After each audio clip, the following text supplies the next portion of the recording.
मेरे प्रिय भक्तों, आज हम आपको श्रवण कराएंगे सोमवती अमावस्या की प्राचीन पौराणिक मंगलमयी अमृत भरी व्रत कथा। तो भक्तों, आइए अब हम श्रवण करते हैं सोमवती अमावस्या की व्रत कथा। सोमवती अमावस्या व्रत कथा के अनुसार एक गरीब ब्राह्मण परिवार था। उस परिवार में पति पत्नी एवं उसकी एक पुत्री भी थी।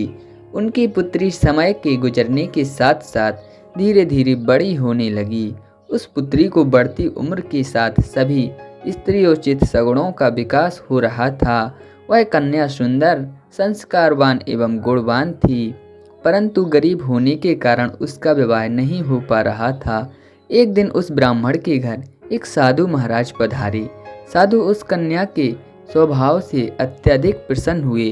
कन्या को लंबी आयु का आशीर्वाद देते हुए कहा कि इस कन्या के हाथ में विवाह योग रेखा नहीं है। तब ब्राह्मण दंपति ने साधु से इसका उपाय पूछा।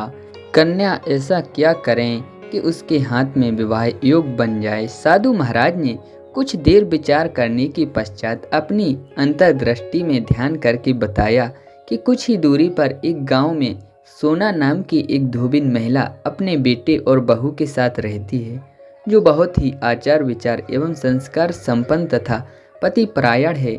यदि यह सुकन्या उस धोबिन की सेवा करे और वह महिला इसकी शादी में अपने मांग का सिंदूर लगा दे तथा उसके बाद इस कन्या का विवाह हो जाएगा, तो इस कन्या का वैधव योग मिट सकता है।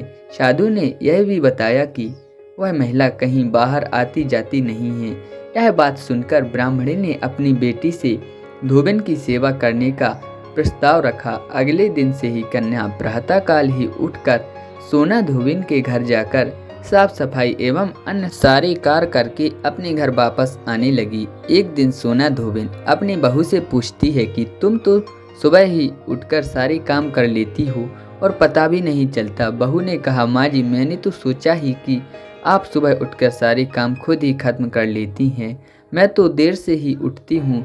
यह सब जानकर दोनों सास बहू घर की निगरानी करने लगी कि कौन है जो सुबह ही घर का सारा काम करके चला जाता है।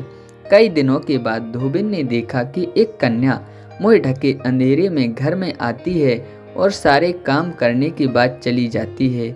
जब वह जाने लगी तो सोना धोबिन उसके पैरों पर गिर पड़ी। पूछने लगी कि आप कौन हैं और इस तरह छुपकर मेरे घर की चाकरी क्यों करती हैं। तब कन्या ने साधु द्वारा कही गई सारी बात बताई। सोना धोबिन पति परायण थी अतः उसमें तेज था। वह तैयार हो गई। सोना धोबिन के पति थोड़ा अस्वस्थ रहते थे। उसने अपनी बहू से अपने लौट आने तक घर पर ही रहने को कहा। सोना धोबिन ने जैसे ही अपने मांग का सिंदूर उस कन्या की मांग में लगाया, सोना धोबिन का पति मर गया। उसे इस बात का पता चल गया।